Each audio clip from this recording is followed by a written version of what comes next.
Hi అండి, అందరికీ నమస్కారం. శ్రీ మాత్రే నమః, శ్రీ వారాహి మాతే నమః. రేపు సూర్యారాధన నారాయణను పూజిస్తూ ఉంటారు. డిసెంబర్ 8వ తారీఖు ఖచ్చితంగా మీరు ఈ చిన్న పని చేయండి, మీకు అష్ట ఐశ్వర్యాల ప్రాప్తి కలుగుతుంది. అయితే ఏం చేయాలి అంటే, సూర్య భగవానుడికి ప్రీతికరమైన ఆదివార వ్రతం.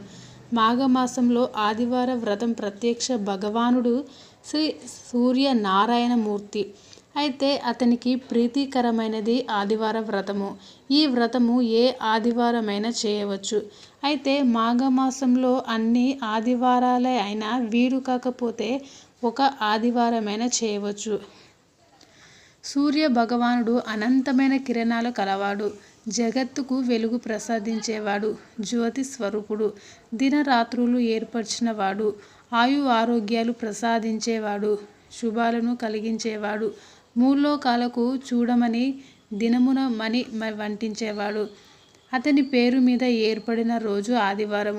అయితే మాఘమాసంలో ఈ ఆదివార వ్రతం చేయడం శుభప్రదం. ఈ వ్రతం వల్ల అనంతమైన లాభాలు కలుగుతాయి.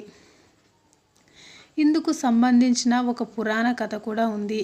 మీరు మొదటిసారిగా నా వీడియోస్ చూస్తున్నట్లయితే తప్పకుండా సబ్స్క్రైబ్ చేయండి. మీ ఫ్రెండ్స్కు, రిలేటివ్స్కు ఈ యొక్క వీడియోను షేర్ చేయండి. పూర్వం ఉజ్జయిని నగరంలో ఒక అవ్వ ఉండేది. ఆమెకు ఎవరూ లేరు. దైవభక్తి పరురాలు.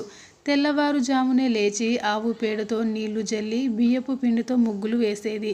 స్నానం చేసి శుభ్రంగా దేవుణ్ణి పూజించేది. అంతవరకు మంచినీళ్ళు కూడా ముట్టేది కాదు. అయితే ఆ అమ్మ వద్ద ఆవు లేదని పొరుగింటి వారి నుంచి గోమయం తెచ్చుకునేది. అవ్వ ఏ రోగాలు లేకుండా ఆరోగ్యంగాను సంతోషంగాను ఉండేది. అయితే ఎదుటివారు చూసి పొరుగువారు ఈర్ష్యపడేవారు. నా ఆవు పేడ వల్లనే కదా ఆ అవ్వ ఇల్లు అలుకుతున్నది, సుఖంగా ఉంది. నేను పేడ ఇవ్వకపోతే ఆ అవ్వకు సుఖ సంతోషాలు ఉండవు అనుకొని పేడ ఇవ్వలేదు. ఇల్లు అలకని కారణంగా అవ్వ ఆ రోజు తిండి తినలేదు. కాకతాయికంగా ఆ రోజు మాఘపాదివారం. నీరసంగా దినమంతా పస్తూ ఉండి నిద్రపోలేకపోయింది. రాత్రిలా ఒకే ఆలోచన, రేపు పేడ దొరకపోతే ఉపవాసం ఉండాలి కావచ్చు అని అనుకుంటుంది అమ్మ. కరుణామయుడైన దేవుడు ఈ చిన్నపాటి కోరిక తీర్చడా అనుకుంది. కోడి కూతతో పక్క మీద నుంచి దిగి వీధి గుమ్మం వద్దకు వచ్చింది. ఆమె ఆనందానికి హద్దులు లేవు.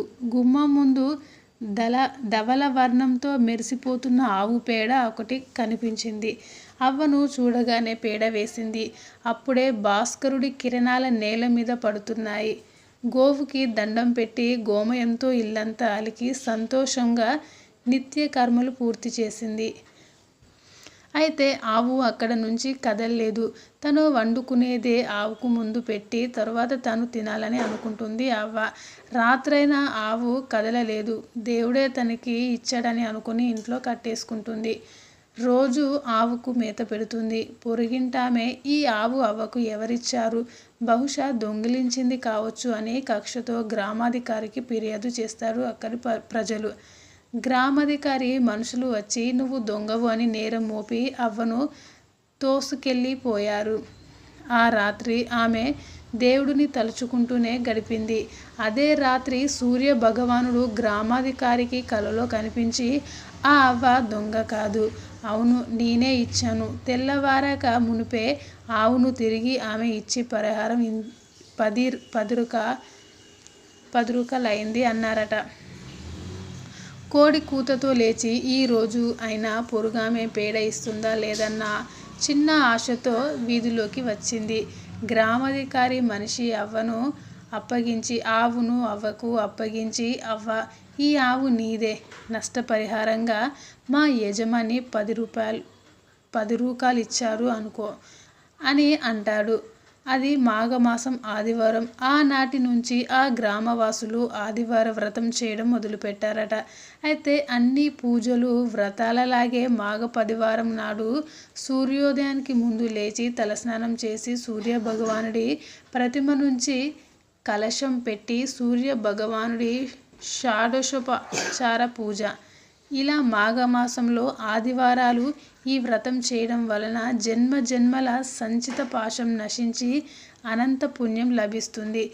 అంతేగాక రోగ భయాలు కూడా ఉండవు. సిరి సంపదలతో ఇల్లు కలకలలాడిపోతూ ఉంటుంది. Thanks for watching this video. Please subscribe my channel.